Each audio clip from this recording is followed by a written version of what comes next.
When you see a picture of a major burn, you're probably thinking about the skin, right? The pain. But for the NCLEX, that's literally just scratching the surface. A severe burn isn't just a skin problem, it's a full body crisis. So today, we're going to decode that crisis and give you exactly what you need to know to absolutely master burn injuries for your exam. Here's our game plan. We're going to follow this crisis from the moment it happens. First up, we'll define what a burn really is to the entire body.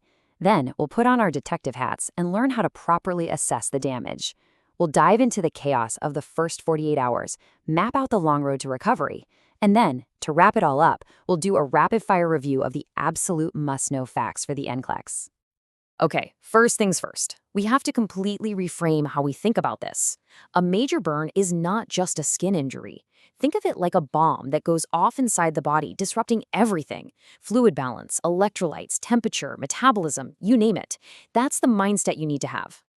Now, what caused the burn makes a huge difference. The most common are thermal burns, from flames, hot liquids, that kind of thing. Then you've got chemical burns from nasty, corrosive stuff. Electrical burns are tricky. They can look really small on the outside, but cause just devastating damage on the inside. And, of course, there are radiation burns from things like the sun or cancer treatments. So the injuries happened. What's next? Well, we have to assess the situation. Sizing up the damage is without a doubt the most important first step, because every single life-saving thing we do from this point on is built on this initial assessment. The very first number we need to figure out is the total body surface area, or TBSA. It's just the percentage of the body that's been burned. So why is this number so ridiculously important? Because it tells us exactly how much IV fluid that patient needs to survive and how many calories they're going to need to heal. It's everything. In an emergency, you don't have time for complicated charts. You need a fast, reliable estimate, and that's where the rule of nines is an absolute lifesaver. For an adult, it's pretty simple. The head is 9%, each arm is 9%, the front of the torso is 18%, the back is 18%, and each leg is 18%. You add it all up, and boom, you've got your TBSA.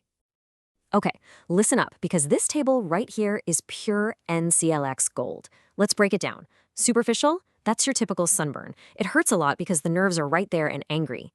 Partial thickness is deeper. You get those blisters, it's also super painful. But here's the part that trips everyone up. Full thickness. The burn is so deep that it has completely destroyed the nerve endings. So here's your red flag. If you have a burn that looks absolutely horrific, but the patient says they can't feel anything in the center of it, that is a very, very bad sign. It means the damage is catastrophic. All right, our assessment's done. Now the clock is really ticking. We are in what's called the emergent phase, those first 24 to 48 hours. And let me be clear. This phase isn't about healing. It's about pure survival. We are only focused on the things that can kill this patient right now. So, just take a second to think about this. With all that damage, all that inflammation going on, what is the single biggest, most immediate threat to your patient's life? If you said hypovolemic shock, you absolutely nailed it. This is a huge NCLEX point. The number one threat is that the body's entire fluid system fails. Imagine all your blood vessels, the capillaries, suddenly turn into leaky garden hoses.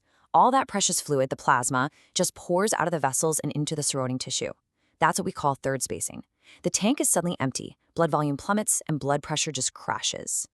So, how do we fix that empty tank? We flood it with IV fluids. But the timing is everything. You've got to remember this. We figure out the total amount of fluid needed over 24 hours. Then we give the first half of that total amount in the first 8 hours from the time the injury actually happened. The second half is given over the next 16 hours. So why are we so aggressive up front?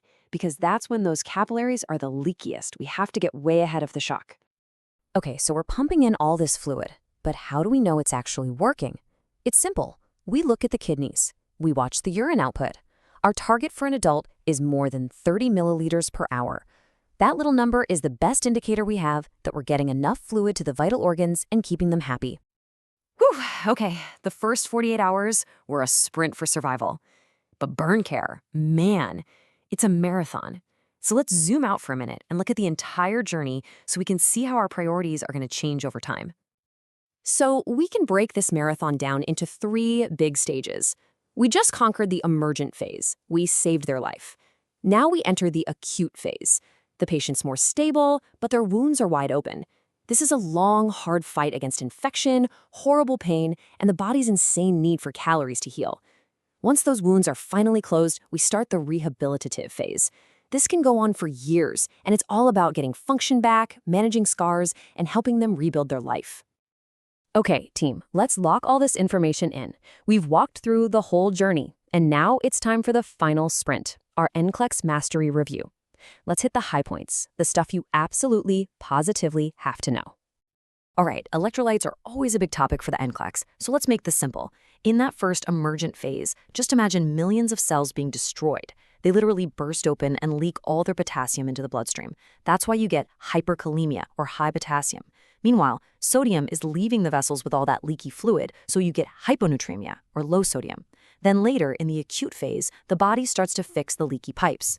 Fluid comes back into the vessels, which dilutes the sodium even more, and the kidneys start working like crazy to pee out all that extra potassium, leading to hypokalemia. If you can remember that story, you've got this down. As a nurse, you have to have these 5 complications on your radar all the time. An inhalation injury? If their voice suddenly sounds hoarse or they have a brassy cough, that's a huge red flag that their airway could be closing. Sepsis? This becomes the #1 killer after the initial shock is over. Compartment syndrome? All that swelling can get so tight in a burned arm or leg that it cuts off all blood flow. That's a surgical emergency. Paralytic ileus? The stress can just cause the gut to shut down. And for the rest of their life, we're fighting contractures. That's when scar tissue tightens up and limits their movement. And that brings us to our final and maybe most important takeaway question. Once you've managed that initial threat of hypovolemic shock, what becomes the single most common cause of death for a patient with major burns? The answer is sepsis. The skin is our best defense against germs, and when it's gone, the door is wide open for a devastating infection. Mastering burn care really means mastering infection prevention. Never forget that.